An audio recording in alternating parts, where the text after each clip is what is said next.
Hi, beautiful people. Welcome back. So, today we are doing a recap and a review of the Real Housewives of Potomac, Season 7, Episode 8, titled Queen versus Queen. So, yes, remember we left off where we had Mia assaulting Wendy, and then Mia decides she's going to go in the car and she is going to call her husband to try and get a flight out.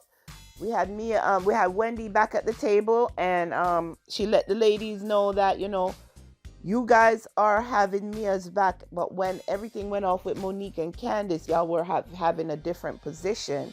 So she told them off, and she said, you know what? I'm gonna find somewhere else to stay because if I stay in that house, it's not gonna be good. So now we have a little separation. While all of this is going on, apparently Gizelle ordered dessert. So when it comes now, people are having serious discussion, and she's eating her dessert and she's offering all the other. Of course, some of the other ladies took it, but now that Gizelle has had her dessert, they feel that now the evening is over. It's time to go. Also, within all that melee, we had Karen goes and check on Mia in the car, and we had Ashley go and check on Wendy, who was sitting somewhere outside. So Karen was like, oh my God, I can't believe, this is my birthday. This is what's happening for my birthday weekend. She wasn't being selfish at all. But while she was checking on Mia felt that Karen should have had her back as far as, what went down between her and Wendy. And Karen's like, no, you're not going to put me in the middle. You're not going to put me in this position. It's not right what happened on both sides. But at the same time, I am not picking a side. And on top of that, it's my birthday. Karen said it about 1,000 times in the episode. It's my birthday. And we need to focus on that. She was like, okay. Now everyone decides, that's it. Let's go back home because this evening is done. So they get in their respective vehicles and, they're having their side conversations as they're driving home. I wasn't really paying attention to what was being said, but when they got home, Wendy went to her room and she packed her stuff. Ashley went to check on her, and Wendy left for the night to go stay at a hotel. Some of the other ladies were in the other side of the house just talking about what went down, and wondering, is Wendy really going to stay here for the night because Mia is the host of the trip or hostess of the trip? They're wondering, where is Candiace? How come Candiace haven't gotten here yet? And then everybody, they did their night routine and went to their respective quarters. At some point during the night, I think Candiace came, and I think Robyn received her and told her everything that went down and showed her the video that she took, as she called herself TMZ. So she showed her the video that was taken. And Candiace let her know, yeah, this is not right. What happened to Wendy was not right. I think they were looking for an ally in Candiace. And she was like, what happened to Wendy is not right. She felt triggered by it. And, about her situation that happened in season 5 with Monique. And, she wasn't happy. And then on top of that, Wendy is also a friend of hers. So she calls and she checks on Wendy, just real quick on the phone. And then everybody went to bed. So now we have the next day. It's breakfast. The ladies are deciding what they're going to do for the day. Again, it's actually Karen's actual birthday today. So Mia is being, I'm guessing everything that happened, it throws everything off. So Mia orders a nail tech just to fix her broken nails. And Karen goes in the confession. Well, being that it's my birthday, you would have think that Mia would have ordered Manny and Petty for everybody, but I guess that's not how Mia is. So the ladies, they have their breakfast, and then you're wondering what they're doing for the day, because what do you have planned, Mia? So Mia tells them that in the night they're going to have a party for Karen. It's going to be an all-white party. But for the rest of the day, we're going to we have a cabana on the beach, and at the hotel, we're going to go to the Savoy Hotel, I believe she said, and we have a day pass. So therefore, that's where we're going to go together as a group. So, of course, we have Candiace, Karen, and Ashley talking. So Ashley says to Candiace, you know what? Let's put the issues that you and I have aside, because today is actual Karen's birthday. And I'm concerned about Wendy. So let's, whatever you and I got going on, let's call it truce for today. Let's just deal with what's happening in front of us. So they got on the phone together. Candiace was crying as well because they were talking a little bit more about it. And they got on the phone and they call Wendy, and Ashley decides that they're gonna invite Wendy to the beach day. But then Karen was like, no, no, no, let me do the invite. Let me do the invite. So she takes the phone and she tells Wendy, like, it's my birthday. We're going to the beach. It's my party and I'm inviting you. So then she tells the other ladies, like, you know what? I'm still going to go make sure that I talk to Mia about it. Even though it's my birthday, it's my party. She's planning it. She's the host. It's only right that I let her know that I invited Wendy. So she went inside and she told she told Mia that this is what's going down. Mia was not happy with it. She's like, if she comes, it's not going to be a peaceful day.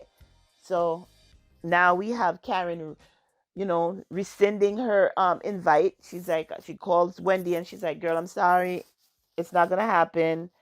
But you know what? I'm going to come check on you. So, okay. Now they're getting ready to leave. And we have Karen, Candiace, and Ashley in a vehicle by themselves. And I think we heard Ashley say to somebody, oh, we got to make a stop first. And Mia was like, what is she talking about? So somebody says, they're going to go check on Wendy. Mia goes over to the car where the three ladies are in. She let them know that, listen, Karen told me what she was about to do, so I'm cool with that. You, Ashley, you, Candiace, you all didn't let me know what you were doing. So I'm letting you know right now, when you come back from wherever you're going, find someplace else to stay. Oh my God. Mia, what type of hostess are you?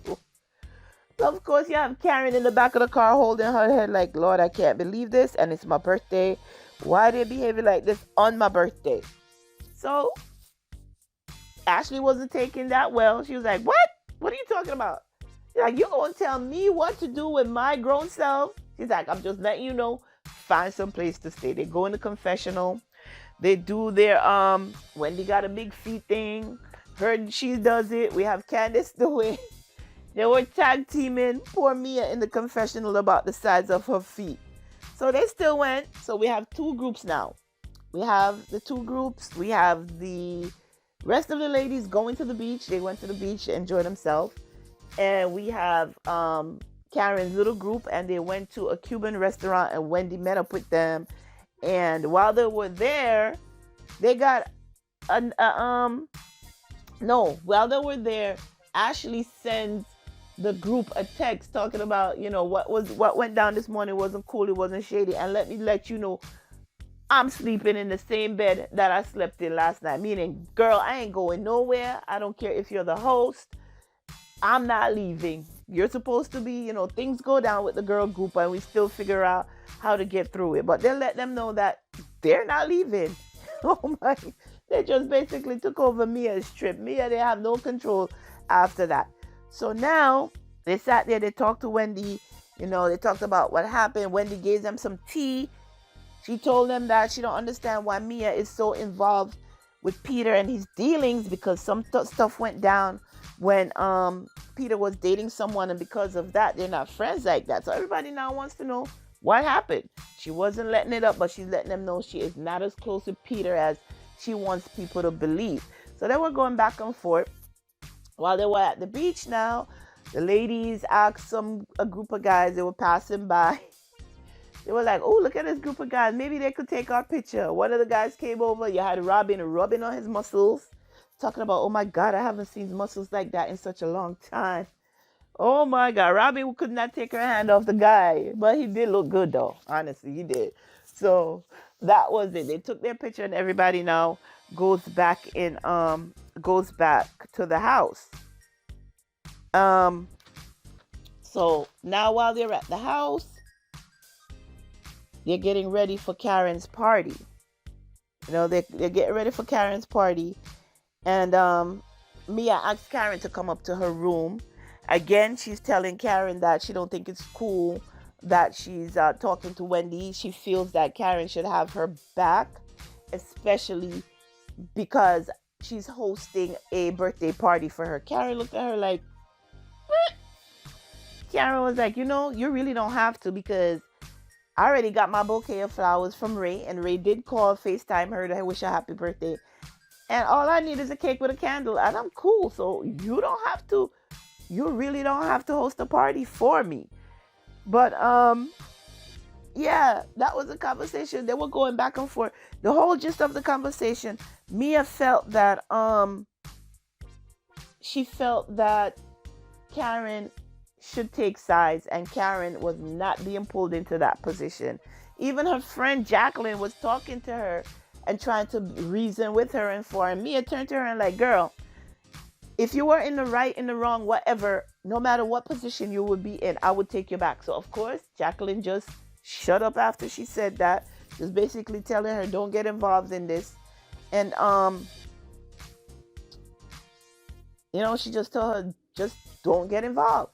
So throughout the episode, we had remember that Candiace is doing a remake of her song.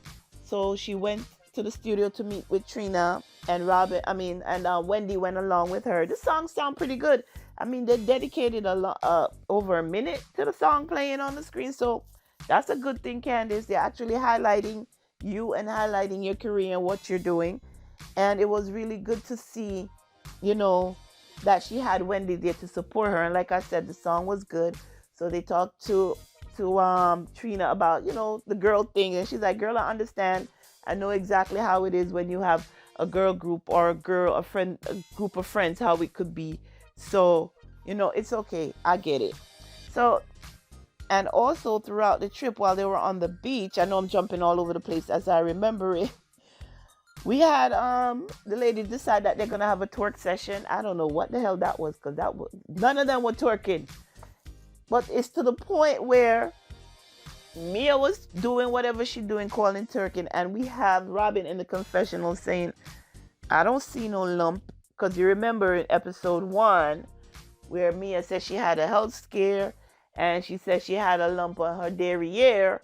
And if Robyn needed to see it, one day she could take her pants down and let her see it. So Robyn was taking the opportunity while they were at the beach and everybody had on their bathing suit to look for the lump. Oh my God. These ladies are too much. You got Robyn up there looking for the lump on Mia's derriere. But yeah, that was another thing that happened throughout the episode. But yeah, this episode was a little bit, because they had to film in 2 separate places, it was a little bit all over the place. The fact that Wendy had to leave the house, I think it's wrong. The fact that Mia is now saying that, I don't know if I want to host a birthday party for you, Karen, because you won't take sides with me. I think that's wrong. We have Candiace being triggered again from her incident a couple of years ago. So that we have that there. And then, of course, we have Gizelle trying to stir the pot all over again. So now we get to the end of the episode and we see the preview for next week, and we see them trying to do another angle. Now they're coming for Karen. Talking about Karen is cheating on Ray and dating outside. Somebody put a speaker on the table and play a voice note of Candiace saying something about all the ladies. Oh my God, it's about to turn again. I guess this drama this week has fizzled out. And from what I see on social media, as far as I'm concerned, I don't think Mia is coming back at all because of a post that was made by her, I believe. So, and somebody put, like, every season you say you're not coming back, but yet we see you back. So what's the real tea? So it was interesting to see. We see her also post a picture on Instagram. Say, she puts the pose and she puts the caption, The Office, and, something about not living in the past, moving in the future. So she's doing subliminals as far as what's going on with the business. Are you guys starting your own company or what? So we'll see what comes up.